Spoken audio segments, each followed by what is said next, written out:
Welcome back, everybody. Steve from the Pinball Room, and yes, we're just about to get this playfield back in the cabinet so we can do actual play testing. I know you're all dying to see it, as am I. But there's a couple last little things we still need to put on. I'd rather do out here than down in the cabinet, and that is namely the wireform. Remember the return wireform for that right ramp? Got to get that in place. And the thing I didn't realize, I'm sitting here looking at it, and I started to kind of put it in place. And looking at my pieces of wires and realizing, wow, they're overlapping by like 4 or 5 inches. And then I remembered, oh, that's right, that's because we modified all this. Remember this whole diverter, which is where the wireform starts, that was all going to be behind this piece of wood. And now it's in front of this piece of wood. So that's, hey, there's our 4.5, 5 inches right there. So I've got to either cut down or adjust. I did have some shorter rods here. Anyway, that's a lot more than 4 or 5 inches. Anyway, we've got to figure that out, get them the right length, and get all the wireforms back in place, and then we can take it downstairs and get it set up. Oh, plus I need to get the flippers inside the upper play field and the rubbers that go on the side here to hold it in place. Yeah. Anyways, a couple of small little things, then we'll get downstairs and get in the cabinet. I promise. All right. So here we go. We're gonna start figuring out how to do this. Now I did go through, and I just started playing around yesterday, and found some posts with a little 1/2-inch hex spacer that will be the perfect height to get these guys right here again in these side rails. So I'm going to do the same thing I did with this ramp. I am going to have something in the side rail, but it's not outside the side rail. So just because otherwise I'm like down inside my shooter lane, and so yeah. So those are going to sit right there, which will be good. But then some of these are a little long, so I've got to cut 1 or 2 of these down a little bit to make it work. Yeah, so, all right, we're gonna experiment a little bit here. So as I go through and I'm doing this, the first thing I'm thinking about is this wireform back here has got to kind of slide in under and around this diverter plastic back here, and I want about 1 inch of overlap. So when it kind of slides in place and screwed in place, that there's no wiggle room this way back and forth to have it kind of like pop out. So I want about, yeah, a good 1/2 inch. I might go closer to 1 inch here as far as how much I want that to be overlapping. So as you're going through and doing this, you want the ball needs to be following gravity, right? Stepping down things. We don't want it to be stepping up. So I don't want these metal bars to be on top of the plastic and have the ball have to get over them. I want them to be just underneath, but snug. So they're going to slide underneath. But then this inner rail, that's the question. It probably needs to do the same thing. They both need to be starting just outside the plastic.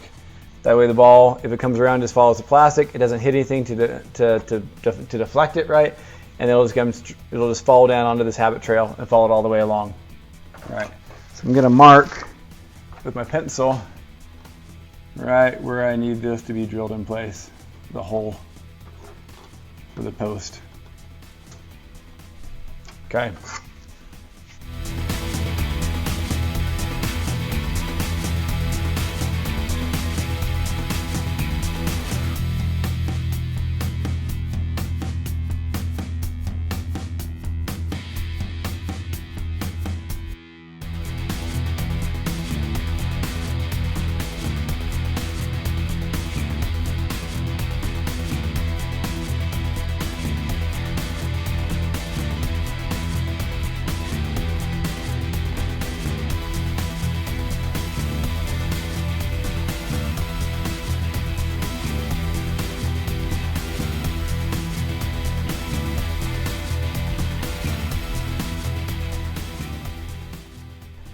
After a lot of tweaking, cutting some wires, rebending him some wires, printing off a bunch of new these wireform connectors here and there to get things right, we've pretty much got it back to how it was before. But the one big thing is I've got this here in 3 sections. I've got a section up. I've got wires that go up to here. Okay, that's one section. Then I have a top wire that's a single piece still. It's working pretty well. Had a good bend to it. But then these bottom ones coming through. This is its own piece and is not staying in very good. And then 2 shorter pieces. And I really want this to all be one piece, just like this one is. It's about 24 inches long, but I did get some new rods. Actually, a couple months ago, they've been sitting here waiting for me. Whoops. That are right about 23 and a half, I think. It's centimeters, I forget, but it's right about 2 feet. So I'm gonna need to go through. This one it's kind of ugly. The bends, they're not the best bends anyway, and so it keeps kind of popping out of my bracket. So I'm gonna take what's right now 3 different pieces, right, and recreate that out of this as a single piece that comes all the way around. That way we really only have the joint right here, and everything else is solid, and these are just kind of like adding a little bit extra strength, and this will be the only real weak point right here, which is going to be fine. Anyway, so I'm going to go through and bend this to shape with our handy dandy with our little molds, if you remember from the other video, okay, where we put this in and get this shape out of it. And yeah, that's going to be the next step to finish up this wire form. All right, so we're going to take this long guy, so almost 23 and a half inches long. We're going to try bending him right down the middle with this fancy doohickey, if you remember that from last time, and see if we can get a better bend for that lower inner circle at the end of the wire form. All right, hit the middle spot. Can you see this all right? Yeah, you can kind of see. Good enough. So 23 and a half, so we're going to go 22 and a half right there. Here's the middle.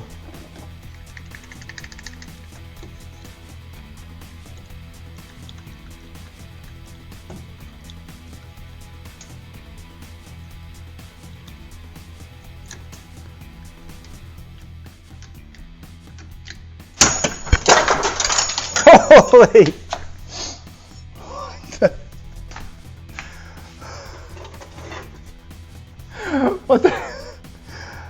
What in the world?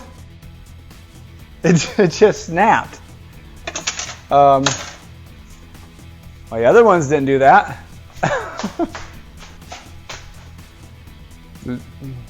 Try again. Maybe a little bit more slowly. Dang. Safety first. Sheesh. Okay. We're good right there. It's exactly the same way I did it last time with the shorter ones.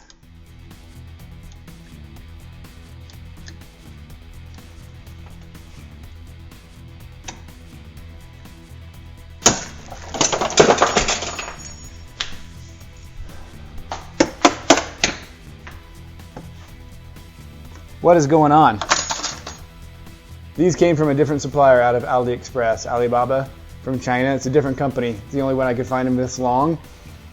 I wonder if maybe I misread something, if it's slightly different type of steel than the other ones, or just not as good a quality. I mean, it's got to be a difference in the metal. The other ones were bending just fine. So I've got these long ones from before, but they're not as long. It's only 19 and a half inches long, which is not going to be long enough to go to this bracket and wrap all the way around. All right, well, let's see what we can do. All right, so I went through and took one of the other pieces of metal and got that nice tight bend from the shape, and then bent it up to here, and it gets us close, but not close enough. There's still going to be a gap. So all I can think is I'm going to need to go through, and this piece here, instead of just a normal bracket where everything comes in into these grooves, these other ones aren't long enough, they're not reaching it. You see that? So I think what I'll do for right now, because I don't have time to order some more metal, wait from Alibaba and all that kind of stuff, I'm just going to 3D print. It's right here at the curve, so I'm just going to 3D print another version of this that's an elbow that's longer and thicker. It's going to be thicker and uglier than what I want, but whatever. This is not final stuff anyway, right? So just so we can get it to play for the show. So I'm going to get an elbow that comes in the curve and connects right about here to get all these pieces in and see if we can make that work. All right, we're back. So this is the piece I printed. So I literally just took this guy in Fusion and I stretched it over longer, and then I cut and bent it at the right angles using my new handy dandy angle finder. Okay, so we should have the exact right angle. Should. And yeah, I think this is gonna, those will connect up in. I'm gonna need to cut each of these a little bit, but I think it's gonna work. Let's see what happens.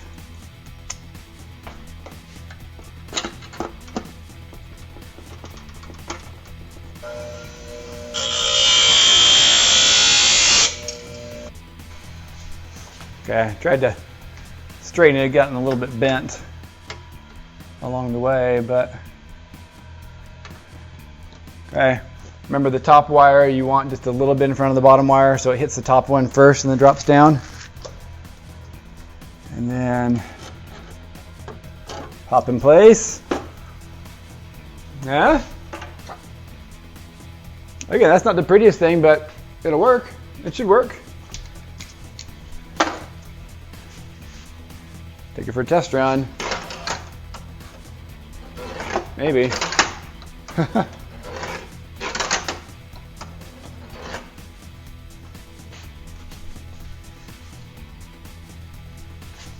All right, let's take it for a test run. Ooh.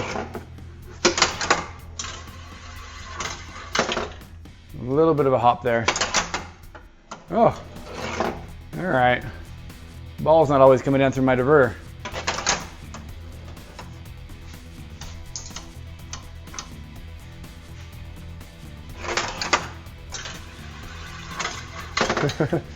This could probably use a little bit of a gentler curve here, but got a little bit of a hop going on, doesn't it?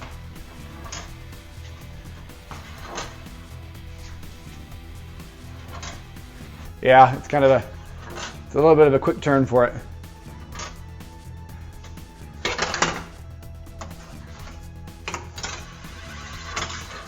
I wonder if it goes too fast, if it'll fall off.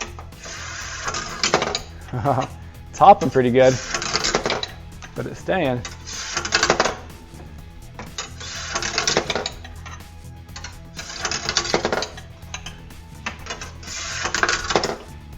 Almost.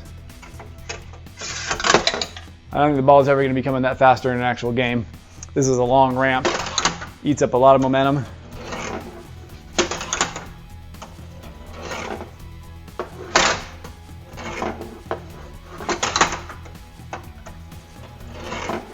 Apparently I need to iterate on my diverter a little bit. Okay, that wireform is going to work great, but yeah, this diverter, I think it's coming and it's hitting so flat right here. I think I need to get this part of the diverter to come out with just like a little bit of curve, kind of like what I have here, kind of coming around it. Just a little bit of curve, so when the ball comes, I don't know. That's my thought, is it might need just a little bit of curve to help kind of guide the ball around. Because it seems like it's going up and just kind of like kunk, kunk. Or maybe this is, I'm not sure. You know, looking at it and thinking about it, this is like some geometry problem, right? And you're shown this angle, be like, you know, where's the ball going to go? When the ball comes up, it's going to hit right about the middle of this flipper. Well, it's going to go straight up. It's not going to gently roll along that. I should have thought of that. So this will still totally work. This edge might need to come forward just a little bit, just to make sure we have room. And then I need to have the back of this diverter on this side at least be up earlier. The other one though, the other direction, let's see if it's doing the same thing. Oh, the other direction doesn't matter because it's not hitting the wall. It comes in, hits early, and just comes straight onto the playfield. Yep. Yeah, it's hitting here on the side and coming straight in. It's not falling along this wall, but there's no wall for it to hit, so it just comes into the upper playfield. And so that's totally fine. Yep, all right. One more thing to get on the 3D printer and get iterating while we're getting it down inside the cabinet. All right, otherwise the wireform, yeah, wireform's looking good. When it does work and roll down, a little hot, but it's working great. Wireform's done for the show, good enough. Need to get our flippers in for the upper playfield.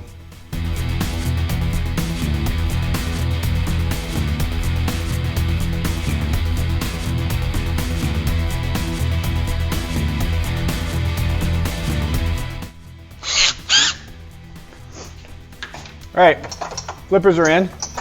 I need to get some flathead screws so that these flipper bats don't hit them. I'll grab those from Home Depot tomorrow.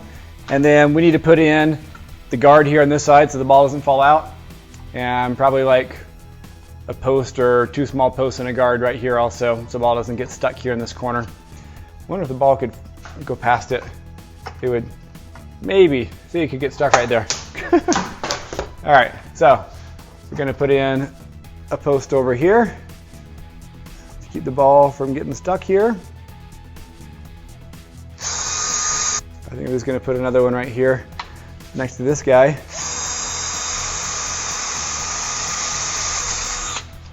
We'll have a short rubber there. And then we need to have one here by this guy. Using these short posts here from a Pinball Life. These ones aren't threaded long enough to go all the way through and be anchored, but it could go in a T-nut if we have the right ones. For right now, this is never going to be getting so much power from a ball that I'm worried about it really coming loose.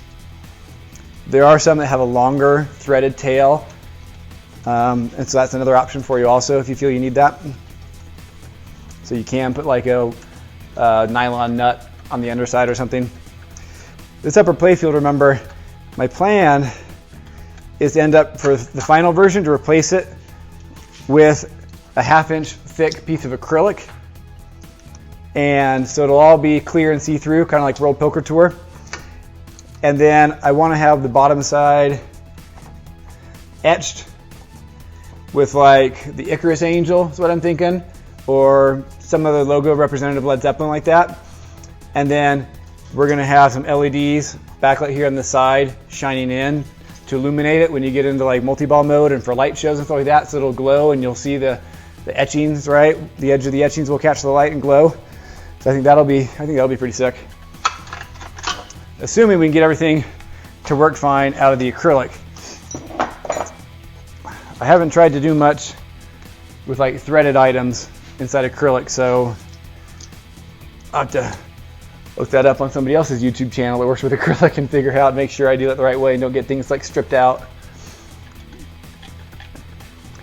But I think that'll look pretty sick when we get into where this is all see-through and not completely covering what's going on below and with the lights. I think that'll look awesome. I love one of the ideas.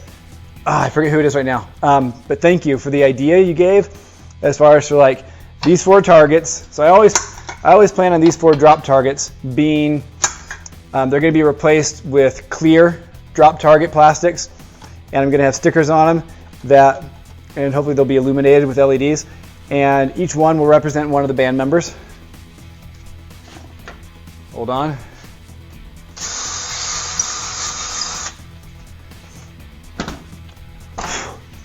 So each one of those will represent the 4 band members. So when you start multi-ball, you want to try to get all 4 of them down to collect all 4 band members to have like maximum bonus during your multi-ball is kind of what I'm thinking, at least for like the default mode. And then I love the idea that you guys gave me of, you know, this whole thing can kind of like work as like a stage and have like some sort of cool light show. Maybe, and I've got to look up more. I love Led Zeppelin. I listened to him a bunch like in high school and college and got into him a little bit later. But I mean, I never saw him on tour. I was born in '75, so I never saw him on tour. I'm not like a Led Zeppelin, just like guru or total fanboy or nut. And so I don't really know, like, haven't seen the concert footage. So I need to look at that, because when you threw out the idea saying that we could almost kind of like replicate the stage for their tours and have like Led Zeppelin like in lights up here.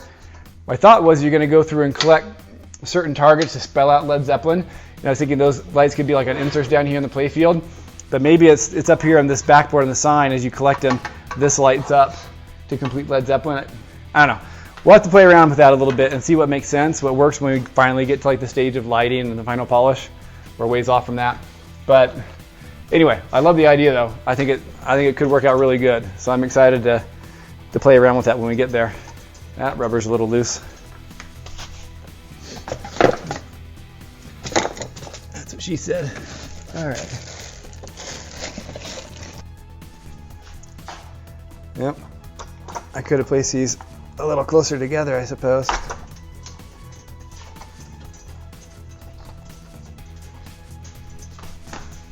That'll work. And for the other side, we knew we had a 2-incher.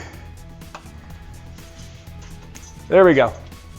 All right, now the ball will never get stuck in a corner. All right, I think we're good.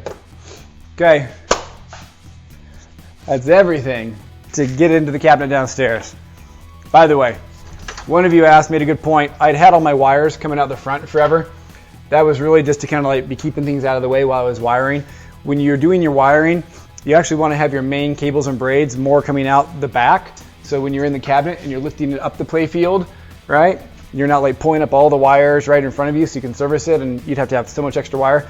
So you really want to be able to pull it up and have the main harnesses and connectors coming down here across the back. For my final wiring, I'll be doing that more. I'm gonna have to almost rewire everything when I really get down to like a final set of wiring after all my lighting, everything's in. For right now, I pretty much just have it kind of coming out of the center is actually where this is at. I had it gathered up here to keep it out of the way, but everything pretty much just comes out of the center. And between this and what I have in the cabinet, that's still enough of like a service loop, right? Enough service cable for me to lift it up and mess with things. I was kind of just avoiding the chaos of the upper third, but anyway, you're absolutely right. You want to make sure the wires are coming more out the bottom of your playfield. If you lift up pretty much any modern pin, look, there'll be wires up here, but they'll all kind of be funneled or channeled down little ways, be gathered along with standoffs, which I don't have in here. I'm still going to need standoffs, so the wires are kind of staying out away from the playfield, away from all the moving parts. But then in the center or one of the sides, usually they'll kind of come down, and then you'll see again them kind of gather around a standoff. They'll have like a little bit of extra, maybe like an extra loop or so of wire there, kind of ready to when you lift it up, and then it'll come off, and you'll have connectors out down around here about probably another 12, 18 inches beyond, and then that connects from the cable, from the cabinet cables. Anyway, so I'm going to go carry this heavy beast downstairs. We're going to put it in the cabinet up on its end, and then we've got to go through and update the wiring in the cabinet to come through and come to the other side of these connectors, and then we can get in, get a basic mode, and start playtesting. Okay. All right, we're going to take it downstairs, put it in the cabinet. One question I have, this has been getting heavier and heavier the more mechs I put on. How heavy is it? Do any of you know how heavy an average pinball playfield is offhand? I have no idea. So we're going to find out. I've got my handy dandy bathroom scale. Definitely not the lightest thing in the world, nor the most easiest just to pick up.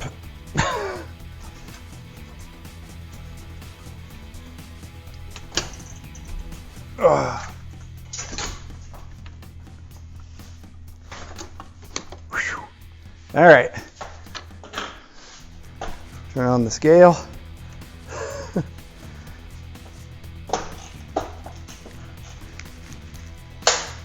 Oh, breaking the scale. Okay, 213 pounds. Now the question is, how much do you think I weigh? Oh.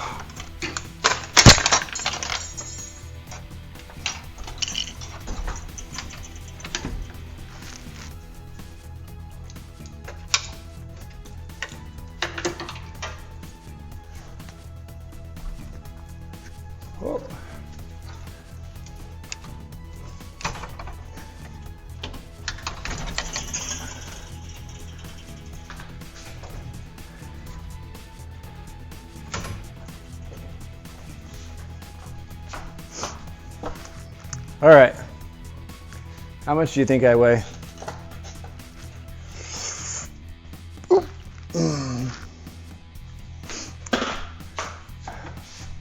170. All right, it's actually more than I thought I was going to weigh. So that's what, 43 pounds, right? Not bad. Hefty. Whew. Let's get it downstairs. All right. Got our heavy playfield carried downstairs. Got in place. We need to put on the playfield hangers. Haven't put those in on this new white wood yet, so I'm gonna figure out where those need to go.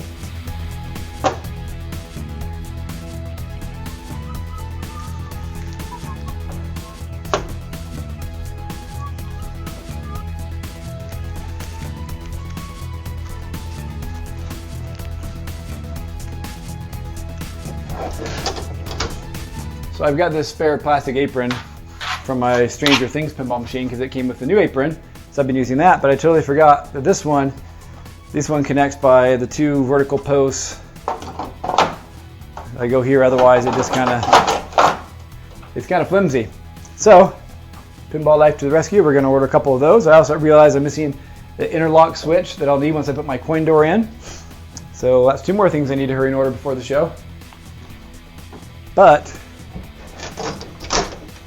the thing I wanted to test with the apron is just kind of triple check in my lower third here.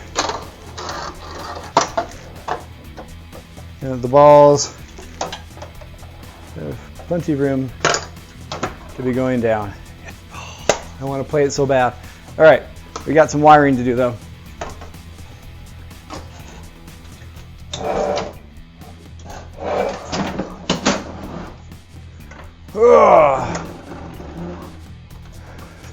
He's a beast. 43 pounds. Oh, totally forgot. My back box is a little too wide. I can't tilt it back with that backboard. So yeah, this piece of wood can't go full width. It needs to be in just like a 1/2 inch because there's rails down here that get lifted up, but this part needs to go on the inside, be able to kind of rotate past them. Otherwise the disc comes down and hits it. And I forgot that since my last one. Just this part, and I can reach underneath with a screwdriver and pull it off. So one more thing, as I've been going back and forth and like lifting the playfield and lowering it back down and then trying to have it kind of lowered halfway, I all of a sudden remembered I have these rails that I meant to put on that I haven't put on, and they would really come in handy with all the stuff I'm doing right now. So I'm gonna hurry and put these on. Hopefully I'll have room for these still with everything else I have going on. So let's try that. Oh, there's good.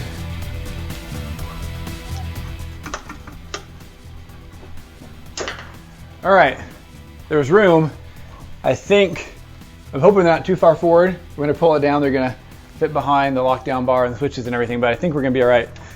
But oh, it feels so much nicer to grab from these than just from the wood itself.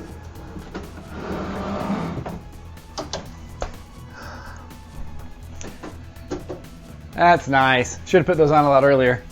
Nice. Provides clearance from one of my fast I/O boards to make sure that's not getting hit over here on the side. I was a little worried about that.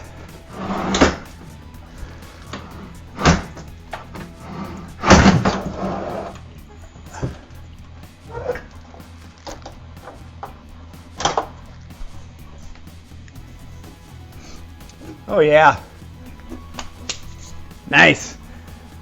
Love it when things work the first time. So obviously we still have lots left to do, right? We have no back box to speak of. We have no guide for the glass that's going to slide in. We have no coin door. We don't have the apron. We have the lockdown bar. But we're getting there. We have added this in now, the guard that helps make sure the balls go down into the ball trough. I need to add in, as was pointed out, a switch over here to track when the ball makes it back here to the shooter lane, so it's not seen as like an accidental return back to the shooter lane. Good call. I need to get a switch there. I have lots of switches I still probably need to add. I need to add a switch somewhere around the orbit to know when I've gone around the orbits. I've got the optical over the horseshoe. I might need another one, so there's still some things like that we're going to have to play with to add in a couple of switches. I'm going to go ahead and put in the one over here for this one right here that I know I need for sure, and might add in one along the orbit back there also. But yeah, I mean, this is it. This is our playfield. All right. Stairs at the center, the horseshoe, captive ball spinner, ramp with the diverter. I did go through and print out a new piece on the diverter. I don't think I showed you that yet. Remember I was talking about how I was hitting the ball and going straight across and just ricocheting? Well, I did this with this curve, and now it works pretty darn good. Let me show you real fast.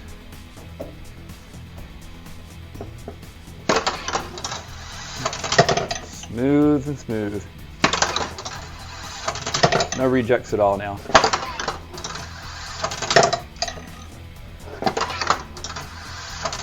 Okay, so that's working good.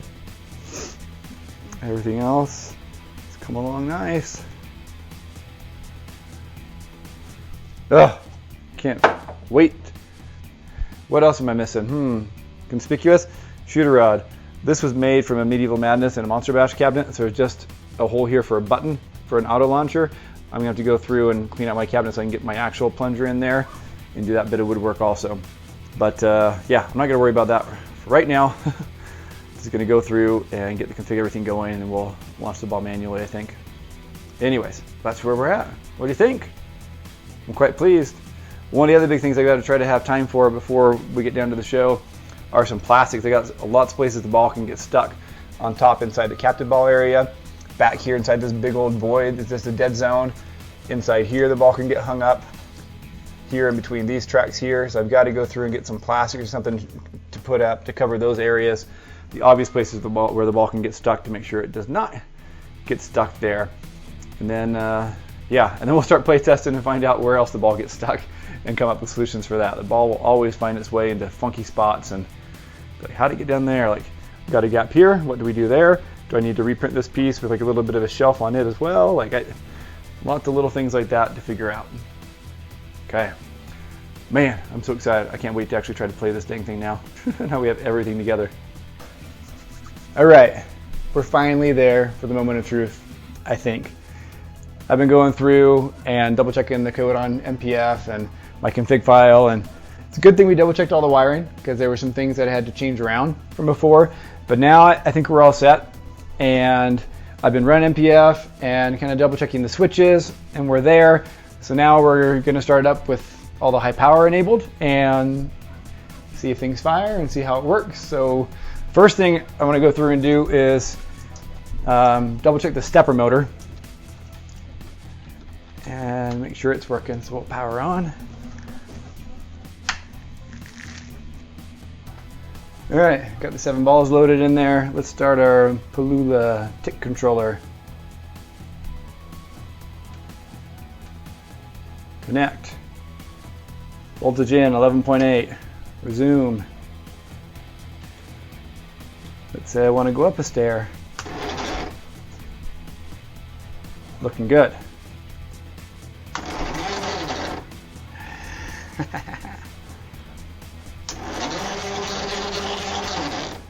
All right, stairs are working.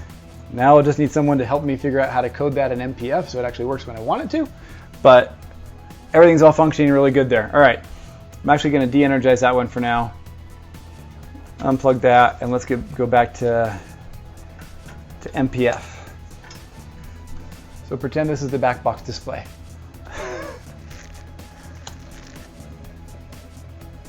Starts, little intro slides, it's pinball room. And then it's really small, but it says attract mode, which is what we wanted. So it's sitting here now. And before, if you remember my earlier videos, like a couple months ago, with playtesting, I just turned it on and the coils were already hot, ready to go, and you just start hitting buttons and firing. But now we've got the code set up to where it actually requires you to hit the start button to be able to actually start a game. And so you do attract mode. I should have made that font bigger. I could have controlled that, sorry. And this goes through and shows all the switches that are active. It knows these drop targets are down. Okay. If I hit the start button,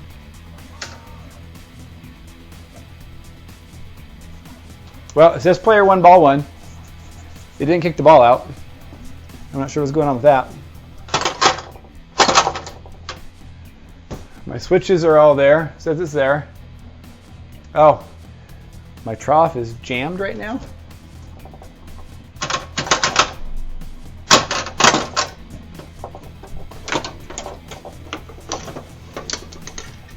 Okay, now it's correct. 2 balls are on the playfield. It knows that. Okay, that's good.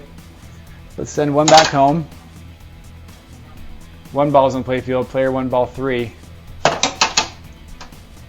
Game over. Attract mode. All right. I don't know. That seemed a little funky. We'll try this again. Start.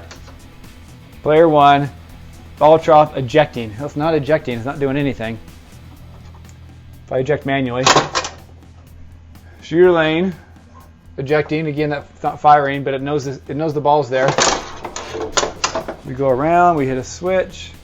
Playfield 1 ball, ball trough, ejecting. It's still trying to eject. It should be idle, shouldn't it? Okay, all my other optos are all working correctly. Bottom of the stairs, top of the stairs, diverter, inline bank.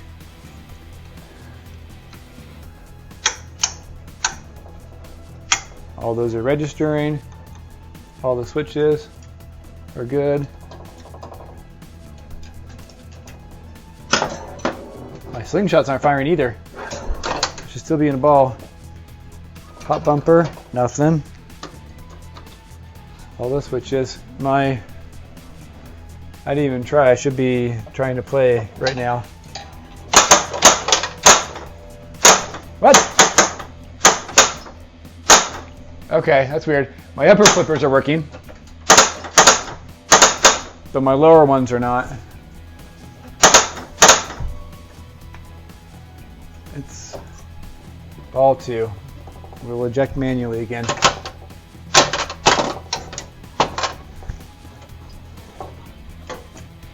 That's all in the game, but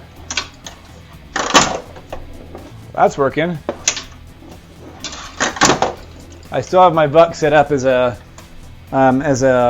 auto fire coil because it's a separate ball device I haven't set up, but nothing else is firing down here. Okay, it's got to be something mechanical because from this flipper down, everything's on the same high voltage line, and these are on their own high voltage line, and these things are working. Yeah, all right, well, we're going to double check the mechanical. We'll be right back.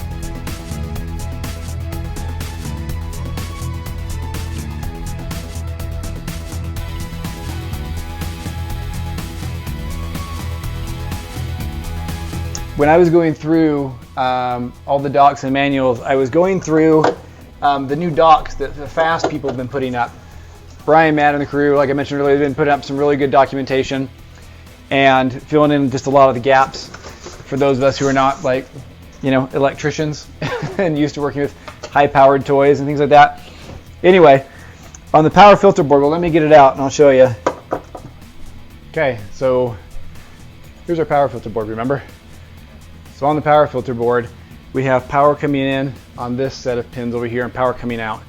And one of the things I was reading through that Brian Madden put up when I'm talking about grounds and the number of loads per high voltage line, this will put out 2 separate high voltage lines. And it's split across these 3 capacitors. One high voltage line I read is serviced by these 2 capacitors. And the pins are such that you can just send out, there's 2 high voltage pins here, you can send out 2 separate lines of high voltage from each of these. You'll get like a capacitor per line, which is great, right? But then there's a whole another third capacitor you're not using. And when you have a lot of coils, and my machine is getting to have a lot of coils with all the drop targets and everything, it's very possible you could have enough things going off, probably not at the exact same time, but relatively closely enough that you start to kind of drain the power. These capacitors help with those power spikes, right, to build up the power. But you're not ever going to be using this third one if you kind of use like the default high voltage line pins and nothing else. You'll just have these 2, but there's a third one just sitting there waiting for you to use. Well, there's a third V1, voltage 1, like auxiliary line that comes out that taps into this capacitor. And so basically what I want to do is I have, if you remember, I have this a little bit unbalanced. I've got like 32 coils, right? Big and small. Not all are really big like flippers, but still. I've got 1, 2, 3 flipper coils down here. I've got 1, 2 flipper coils up here. So that's pretty even. But I've also got a VUC, and I've got a gazillion drop targets back here.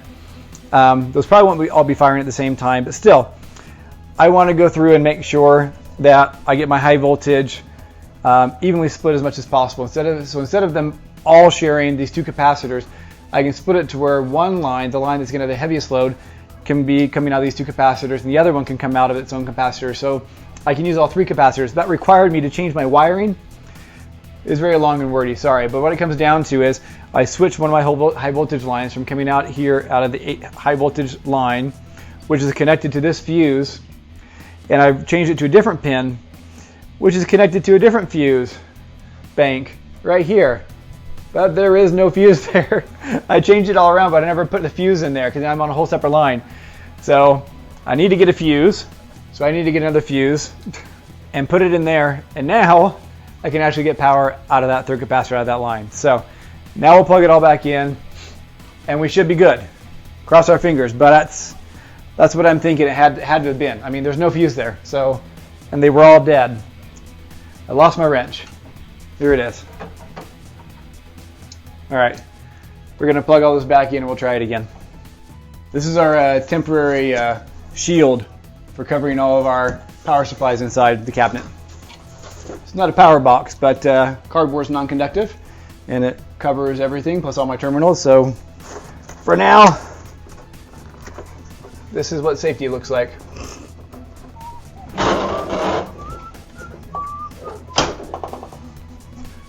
Let's try this again. All right, so this game takes 7 balls because you can have 5 on the stairs and you still need 1 to play with, right? But then you can also have 1 trapped back here behind these behind these drop targets. So you could have the stairs fully loaded, ready for multi-ball. You could have a ball trapped back here, ready for release, and you still need to have 1 ball that can be in play. So 7 balls. All right, yay, pinball room, attract mode, start a game. Attract mode still. Oh, I need to have at least 1 ball in the trough.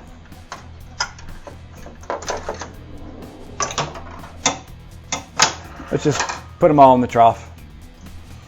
Back, let's go through here and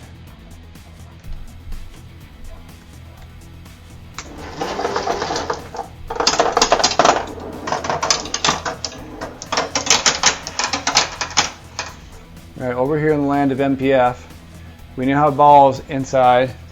Ball trough 6, only 6. Ball stack. Where's my 7th ball?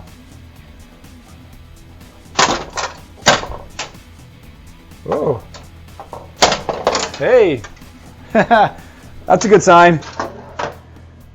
Oh, 7th ball's right here sitting in front of me. But hey, that means it's working. Hit start, Steve. It launched a ball out. Now let's say it didn't get cleared out.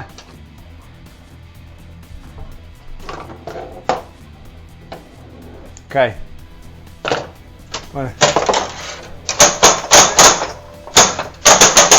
Yes, all 5 flippers are working. Can you see that? I need to change the camera. All right, I think you can see a little better there.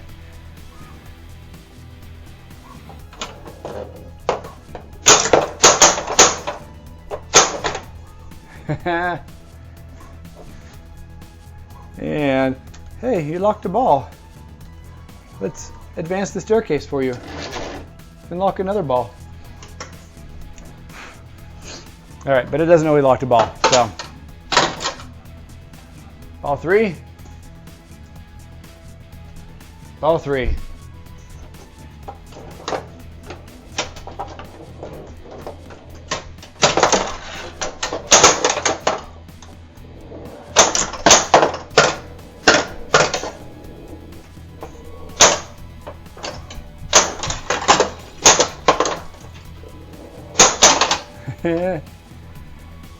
Game over. Game's all over. Let's try it again. It's gotta be a better place for my camera, huh? Sorry, guys. All right, ball comes out. I need my plunger. Plunge the ball. Comes all the way around. Horseshoe.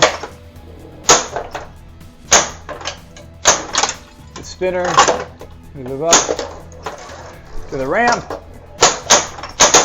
You know why that? Why is the pop bumper not firing though? All right. Something about the pop bumper though.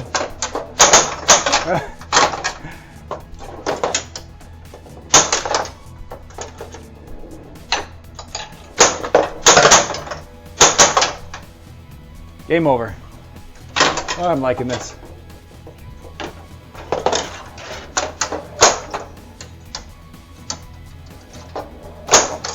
Horseshoe.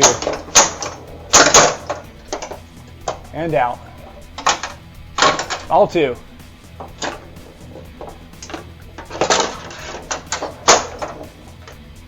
And that's why the drop target stays up.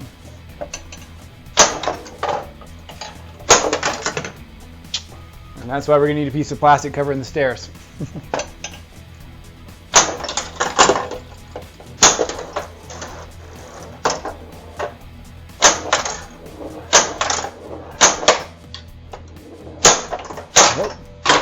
All three.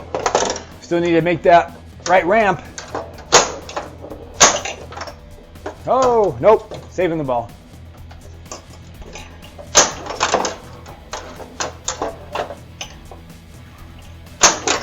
Oh, almost had it. Game over. But it's working, guys. It's working. Okay, we gotta get this right ramp shot for you. Left ramp working good. There you go.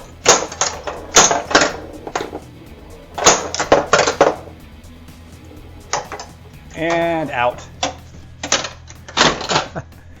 Oh, good try. There we go. See, that was cool. That's the power of MPF right there, and the whole coating. It launched the ball, realized it didn't. There was a timeout, realized it never made it there. It tried again. It kicked it up. It got it there.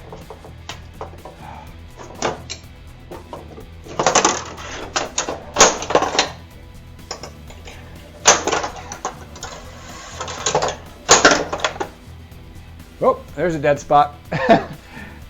Got to put a post there so the ball doesn't stay there. All right, ball three. Woo.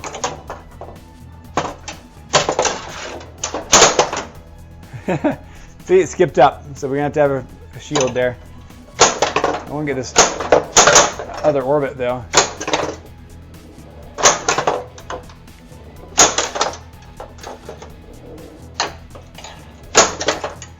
Almost. Ah.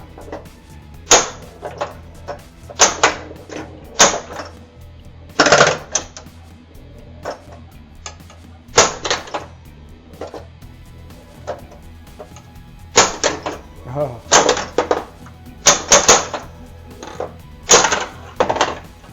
There we go. Some upper playfield action. That was good. I want to try that again. Let's load. Let's simulate multi-ball. The stairs are loaded. Waiting for multi-ball to begin. Going to Hermit multi-ball. I don't know. Led Zeppelin multi-ball. Here we go.